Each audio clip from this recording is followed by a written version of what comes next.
Hello, everybody, and welcome back to the Astroflower. We're going to be going into more comments. It's a little bit to do with the three-eye atlas that I did a video on the other week, and we got another comet at the moment, which is the, let me just get this right, the Swan C /2025 R2. If you want to go and have a look at it, we'll look at a little bit of the details a little bit later on. And this was discovered on the 11th of September this year, so 5 days ago, 6 days ago. And it's got a tail that's 5 times the size of the moon, which is absolutely amazing. And the funny thing is, it's approaching Mars at the moment, and it's coming very, very close to Three-Eye Atlas, and it's going to go round the back of the sun, but it will be coming a lot closer to the Earth than Three-Eye Atlas. I'd said in the other video that we're going to get a lot more of these comets coming through. And the reason being is we will go into that a little bit later on, and how it affects us, how it affects you, how it affects me, how it affects everybody and everything, and where we picture ourselves in the timeline of life. Okay, so let's just go into a little bit of detail on that Swan. We don't know a great deal about it at the moment. We know a lot more about Three-Eye Atlas. So let's just let's try and sort of connect the two, as it were. Now, Three-Eye Atlas, I did is it a rock or is it a spaceship? And actually, it's both. It's a rock that carries the memory of that solar system that it came from, that was destroyed because it flew too close to the center of the galaxy and was ejected through the galactic plane, very similar to this other comet, which we've got is the Swan, the Swan comet. And so it carries the memory. It also carries microbes. It carries life that was part of that, that's right within the center. Now, the people talk about it having pulsations, and which give the sign of it having a motor and so forth. I have to explain it like this, and this is so we can grasp what is going on. Okay, let's just say, imagine that you grew up, we grew up in the Caribbean. How great is that? We grew up in the Caribbean. No television exists, no internet exists. So we don't really know what's going on. For someone who's grown up in the Caribbean, the sun rises at 6 in the morning, rises and goes to, sunset at 6 o'clock in the evening. Roughly speaking, it deviates from about half an hour due to the position of where it is on the globe. And so that's our perception of the world. We get hurricanes at certain times of the year. It's really warm, generally across the whole year. You get tropical storms, get a lot of water at some times, tropical rain and so forth, and it's absolutely beautiful. So that's our perception of the world. That's what we perceive the world to be like. And someone comes along to the Caribbean and sort of says, "Oh yeah, look, where are you from?" "Oh, I'm from the North Pole."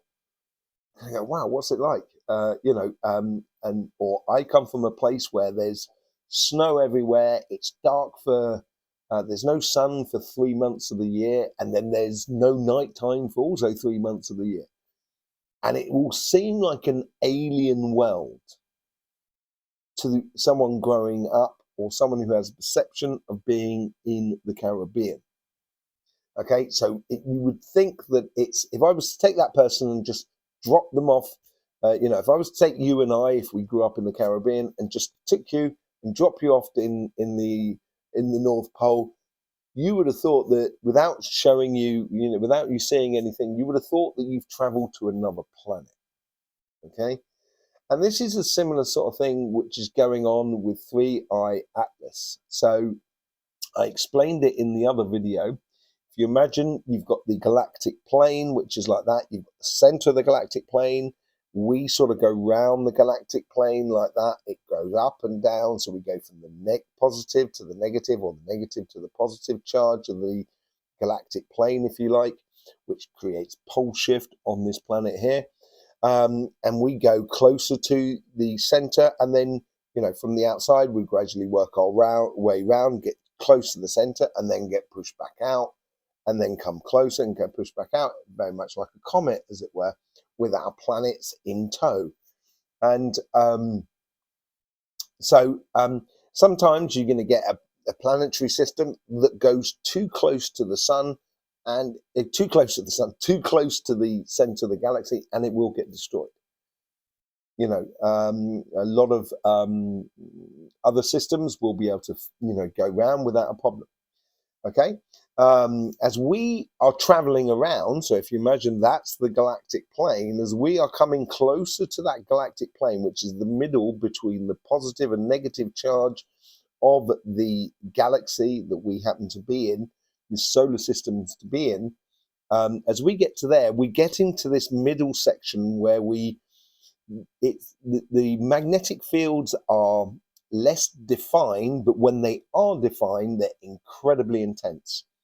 And what it's doing is it will pull in these comets. These comets will go, that get pulled into this sort of galactic plane, will be pulled into it very, very tightly as they're ejected from the system. And they are, I would say, they are rejected. Now, that's really important to understand the difference between ejected and rejected as we go into this a little bit later on. Okay, so it's carrying the understanding of a planetary system that comes in a magnetic field, or was created in the solar system, that has, it still respects the sort of electromagnetic field properties, but in a completely different sense. As much as the North Pole is part of the Earth, as much as the Caribbean is part of the Earth, but they are completely different environments. So they have completely different properties to a certain extent. And this is the thing about 3I Atlas. We're saying it's an alien craft. Yes, it is an alien craft, in the sense that it is a, you know, a rock. If you imagine, it's a little bit like a vaccine, or taking medication, or even eating. You know, I prefer you don't, you know, you eat everything you put in your mouth, you should think of as a medication. So that's why you should eat well. You should eat varying and eat things that correspond to you. But once you put it into your system, it's something that's alien to your system, that your system has to deal with, which has different magnetic properties. And that's the thing with the 3I Atlas. So it gives these pulsations which we get within energy. Now, I'm an energy guy. I'm a healer. This is what I do. I see magnetic fields. I see auras around everything. I see it around the telephone that I'm talking into. I see it around these beautiful plants. You know, I see it around everything. I see it around humans. And it's the same magnetic structure. You get the same magnetic structure, but completely, the expression is completely different in a way, depending upon its origin of creation. And the 3I Atlas comes from a magnetic creation, which still respects that left and right hand rule, the vertical, horizontal, and directional flow of electromagnetics, like an aura, like your aura, like any living being. But it's the calibrations are different. So once it meets another magnetic field, which it's doing at the moment in regards to the solar system, it's pulsating in a different way. So it gives the sensation that it's a motor giving pulsations off. And this could be nuclear pulsations that you can find naturally within uranium, for example. There's lots of different things that you can find it. You can test it with Geiger counters and so forth. And that's what's happening to that rocket. Not an engine-driven thing, but it does contain a lot of information. And the information as I went into the three. If you haven't seen it, please do go and see it. You'll find it on my channel. Basically, that system there, and we'll get into this, to the meat of this in a minute. That system there was rejected from the galaxy. The galaxy from which we are in at the moment turned around and said, do you know what? No, don't like that progression of that solar system. We're rejecting it. So it was very hostile environment in regards to when I went to look at it and the life form and the memories that came from that rock. I do that in the way of what would be, some people would call remote viewing and so forth. And I do it in a very particular way. It's not like your traditional CIA sort of remote viewing. It's much more sort of energetically and spiritually inclined. Okay, so it was rejected from the system. Okay, and that's really important. You've got to understand that. It's really important. We're going to sort of go into that. And I was told by the sun, do not poke the bear. So I didn't want to sort of like try and interact too much with the memories of the memories that rock or this rock is carrying through our solar system, because it's destined somewhere else. Okay, and it shouldn't be released upon this solar system. We're not in the same sort of like in the same sort of field, as it were, or the same sort of vibration. Okay, I haven't remote viewed the Swan comet. I would like to do that. If that's at some point in the near future, I'll do that in a separate video. But I just wanted to explain the situation and where we are in the whole sort of thing. Now, what is the difference between Three-Eye Atlas and Swan? Well, first things first, major difference is that Three-Eye Atlas comes in from the center of the galaxy, from the Sagittarius A system. And this comet here, the Swan comet, comes in from the Aquarius system. Now, we are moving into the age of Aquarius, if you're talking about sort of energy and spirituality and that sort of thing. We're coming into the age of Aquarius, out of the age of Pisces, the age of Jesus and so forth. And we're moving into the time of Aquarius, John the Baptist, basically. That's how the ancients or the old civilizations used to explain it. So we've got these two comets that are actually coming very, very close together around Mars and around the back of the sun. They're really flying almost next to each other in a way, and they're crossing over. And when they come out the other side of the sun, Three-Eye Atlas is going to be, let me just show you actually, it'd be better if I show you. So let me just see, make sure I've got the right ones. That's the Swan one. Let me just, sorry about this, I do apologize.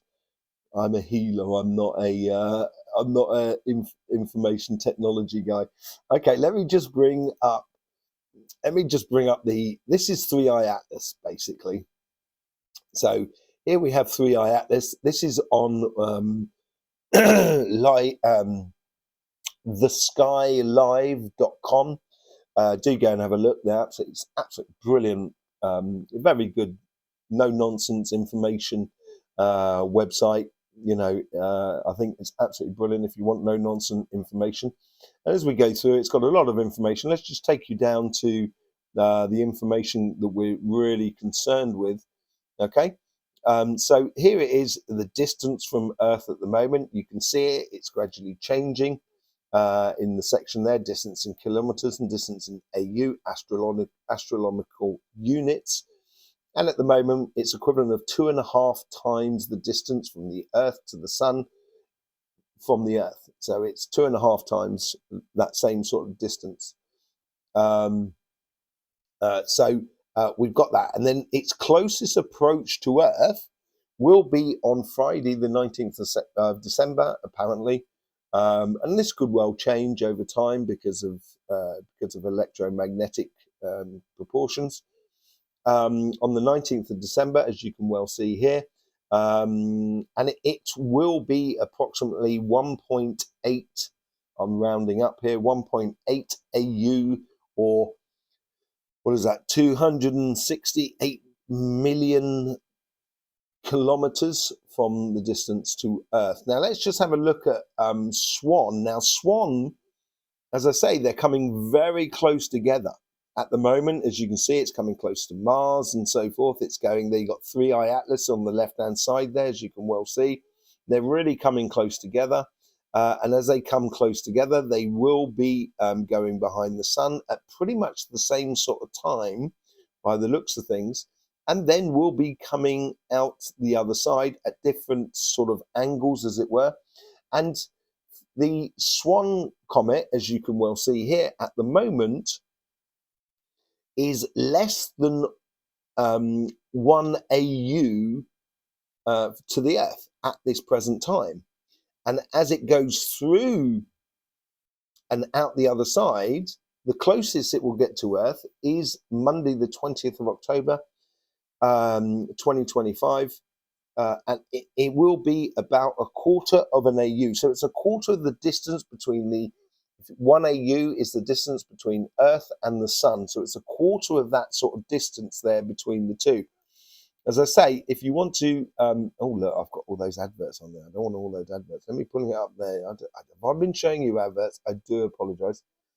Let me just, so basically, if you want to go and have a look at that, go at the information, do go and have a look at theskylive.com. Absolutely brilliant website that give you no nonsense information, basically. Really good sort of straightforward information. So it's actually coming quite, I'd say quite close to the sun, quite close to the Earth. It's a lot closer than 3i Atlas, but it's not coming dangerously close to the Earth. You know, we have comets that come a lot closer to that. We've got one that's turning up in a couple of days that's coming between, equivalent between the moon and the Earth. But we have, you know, there's nothing, that's one that comes from the Oort clouds. That's basically fuel for the sun. I've explained this before. The solar system creates a lot of gas within its planets. Eventually those planets come out to the Oort cloud, the outer section of the Earth, the sun, and then gets pulled in as like fuel for the sun. And we've already had 9 that's gone through at that similar sort of distance this month. We've had 100 of them this year. So it's not, you know, the sun knows exactly what it's doing, and it's just pulling these comets in a perfect trajectory so it doesn't annoy or destroy any of the planets as it goes through. And it, you know, and it will eventually, as it loops around, it will eventually crash into the sun at some given point, recharging or giving gas to the sun. So you know, it's going to be equivalent of a quarter of a distance from what the Earth is to the sun in closeness to the Earth, and that's going to be on the 20th of October, where we do move into from the 20th of October. You know, we're going into Scorpio season at some point. For those of you who follow this channel, we will be going into Scorpios just before we go into the Scorpio sort of season, as it were. Now, what does this mean for us? And it gives us what I find personally, it gives us a good idea of the timeline that we are on. Now, to understand that, we have to understand how galaxies work and stuff like that on a spiritual sense. So let's tie this into how it's going to affect you, how it's going to affect me, how it's going to affect us as a planet.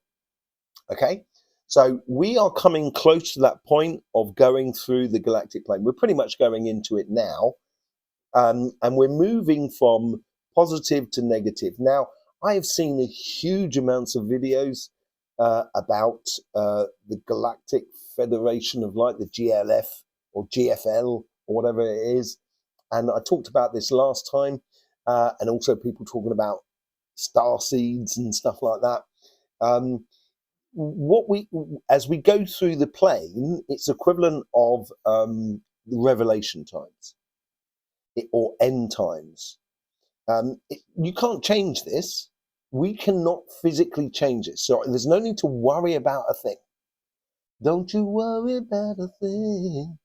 I can't help singing sometimes. So don't worry about it. There's nothing you can change in that whole sort of trajectory of the solar system and so forth. And as we've noticed that star systems or solar systems do micronovas or supernovas as they go through the galactic plane. And we've been seeing micronovas and supernovas gradually getting closer and closer to the Earth over the past sort of like 5 years, 6 years. And we know our time is coming up for the sun. And what people sort of say that the GFL sort of say that there's spaceships turning up to take you away to a better plane. That's not how it works, people. You've really got to understand this. That's not how it works.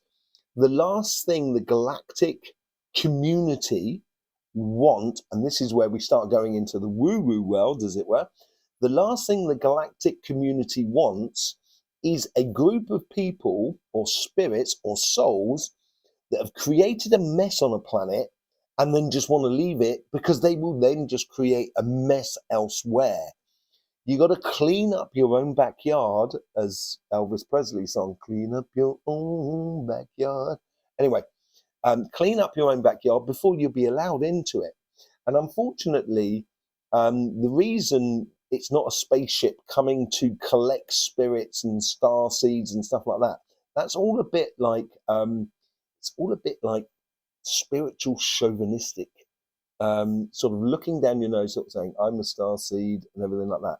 It's not how it works. And you know, the galactic community, the last thing they want is fanatical fans running amok. I explain it like this. If you imagine you've got some water, okay, that has got a lot of earth in the water, so it's quite muddy water. And then you pour some oil in that water, so the water and the oil does not mix. Now, but there's also impurities within the oil. What happens is if you leave it over time, the sediment in the water will collect at one point, and the impurities in the oils will rise at the surface. And then you'll be left with the purity of the oil and water in the middle. Now, if you're too extreme one way, that's when you're going to get pushed out of the oil. If you're too extreme in the other way, if it's a negative or positive, whatever you like, you're both going to be pulled out. And that's where a system will be rejected. A whole system can be rejected. And what Revelation Times is all about is the understanding, and this is where they talk about 144, so 144,000 that will be left after the revelations and stuff like that. That's what they're talking about. And that is that thin layer in the middle where you get purity, where you do not get some people that have extreme ideas one side or extreme ideas the other side, because the galactic community do not want that, because it will destabilize the galactic community. So, you know, this whole sort of star seeds and everything like that is one of the extremes. You're part of the human community that's kind of going, yeah, no, they're extreme one way, and then you get the, you know, the radicals, the neo lot that's the sediment that they don't want either, because they're violent and everything like that. You know, they're looking for things in the middle. Now, this is why I do the messages from energy and so forth every week on this channel here, and also doing weekly readings for star signs as well, because star signs is like looking at the micro version of the system. The messages from energy is like looking at the middle section, and this is a video where we're looking at the macro. We're looking at something very, very large. And as I said, we cannot change the effects of what is going to happen. So as we go through this galactic plane, it's going to purify our system. And as we go through the other side of the galactic plane, this is where we will have contact with the galactic family, as it were. But that's not yet. We've got to go for the purification first.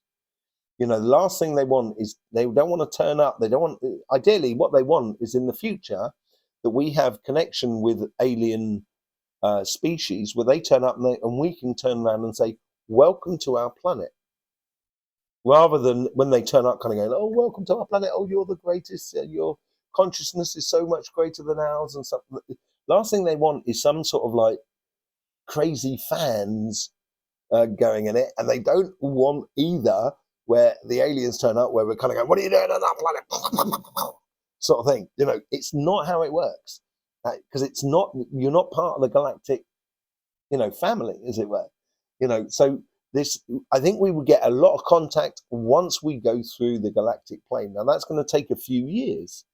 So we have a few years where there's compression. We got pole shift to go through. We got a lot of things that are going to purify a lot within this planet. And this is the effect that we can have on this transition. Now I talked about, I think I did a video about a month and a half, 2 months ago saying that this week here was a conscious shift going on. And there is a massive conscious shift going on within the human species. And if we grasp it, if we get through the other side where there's no more conflict, no more wars whatsoever, right? There's no more economical wars whatsoever. There's no political wars whatsoever. Yeah, if we can get through those three things, right?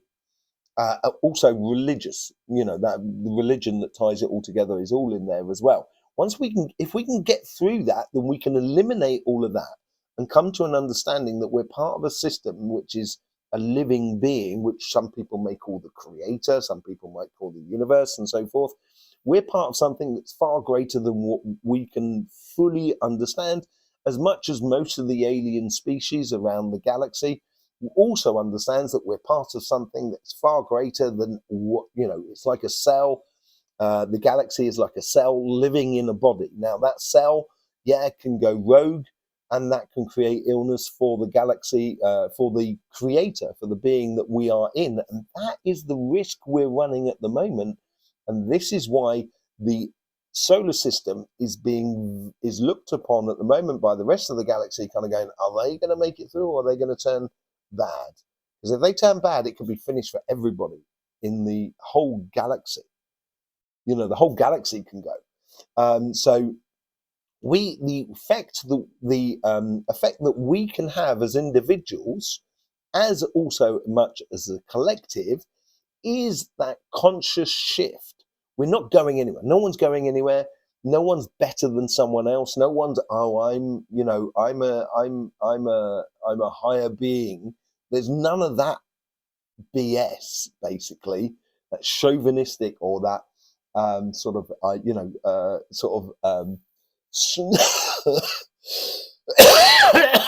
spiritual snobbery.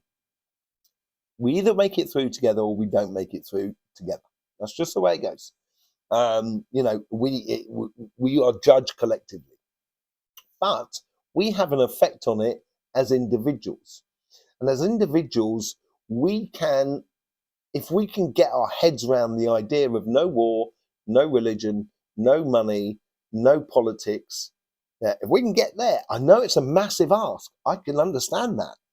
But if we can get there, all of a sudden, the mechanics and what's happening on these comets here, we will understand, we will have a massive understanding about how we can really use technology going forward and the electromagnetic fields. The best way to affect it is by concentrating on oneself, on one's energy. So one's aura, one's connection to everything that is around you, be that plant, mineral, or animal, whatever it is, your connection with your energy and working towards your goals, your path in a very constructive way.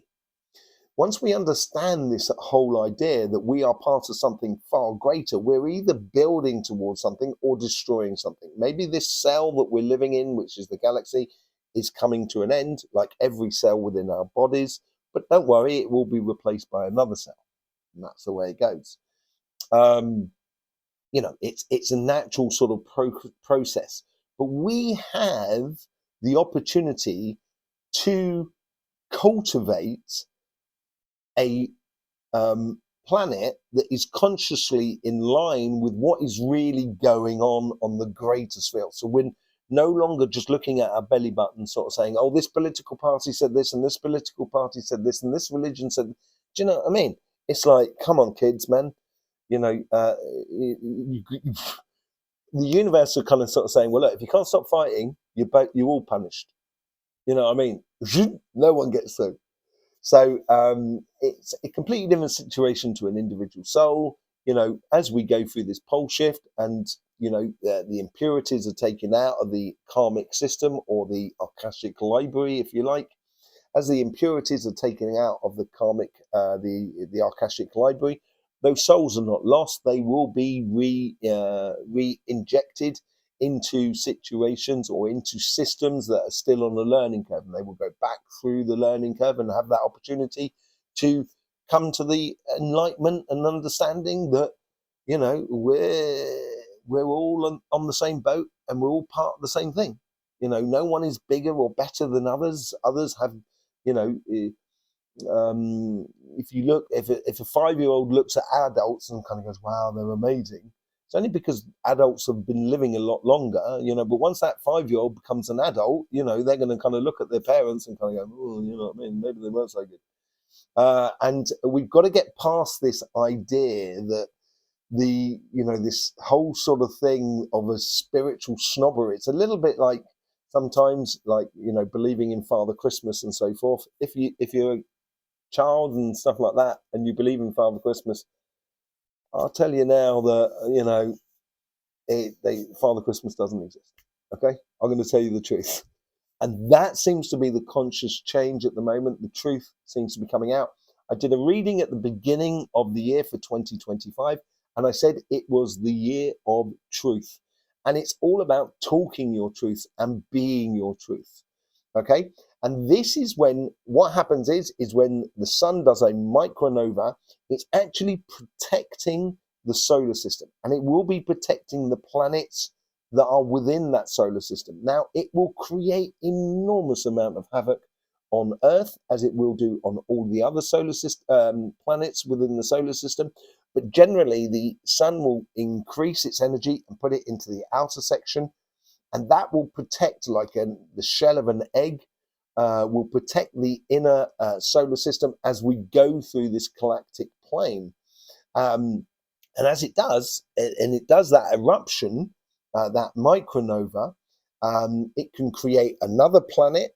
So then each planet moves out. There's a whole sort of system of how it works. It's for a video for another day. But as it goes out to the extremities in the Oort clouds, that charges the Oort cloud, which then creates this magnetic discharge, which protects the solar system as it goes through all these comets coming through.